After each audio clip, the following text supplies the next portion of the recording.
4 பேரை போட்டோவும் சேர்த்து செய்தேன்னு சொன்னா அவங்க சொல்லலை. எங்களுக்கு ஒரு பாய் தான் கண்டக்ட் பண்ணேன்.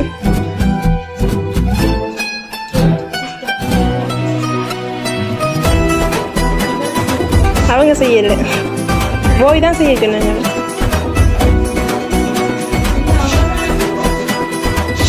ஓகே,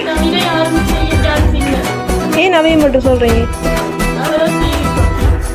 வேற யாரும் செஞ்சுருக்க மாட்டாங்களா? எங்கள் ஹஸ்பண்டுக்கு தெரியாதா? சரி, ஓகே. அந்த ஃப்ரேம் எங்கே வைங்க மிக்கி? ஓகே, இப்போ சொல்லுங்கள், யார் தந்திருப்பாங்க இதெல்லாம் அவங்களுக்கு? ஏன் தங்கச்சி வரல பர்த்டேக்கு?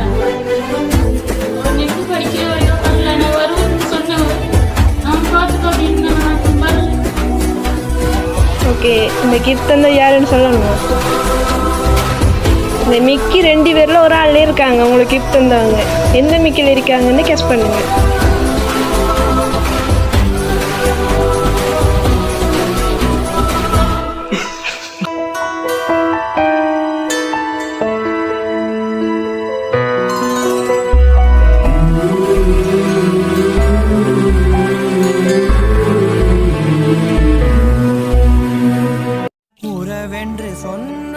அதை ஓப்பன் பண்ணி பாருங்க.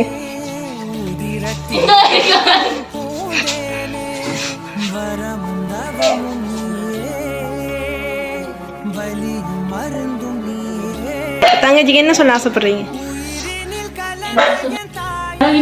எதுவுமே இல்ல, யார் என்ன சொன்னாலும் எனக்கு அட்வைஸ் பண்ண முடியாது. அதனால வாழ்க்கையில படிச்சவங்க வேலை இருக்கணும், வேலைக்கு குறையதான் வெளிக்கின்றத நீ நினைச்சு பாரு அப்படின்னு சொல்றேன். எப்பயுமே எனக்கு போய் ஒரு வலது கை மாதிரியான வரம் அப்படின்னு சொல்றேன்.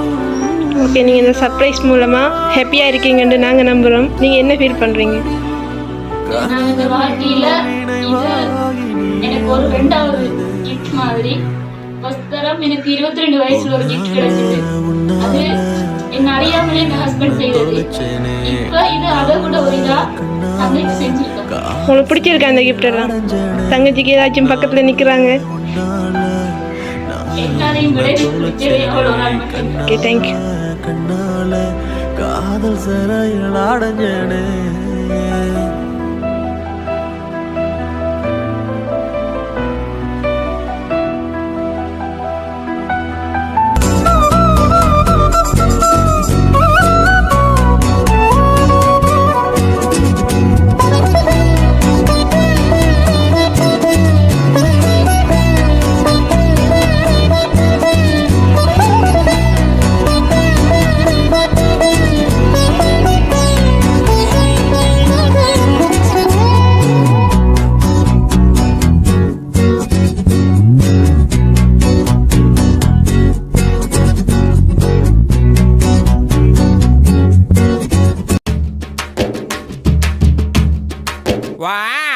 அலிங்கோயா வா வா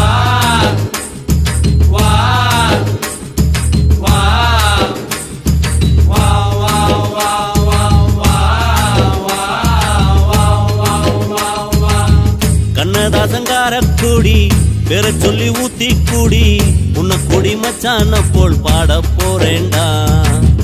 கண்ணதாசங்கார கூடி பேர சொல்லி ஊத்தி கூடி உன்னை கொடி மச்சான போல் பாட போறேன்டா.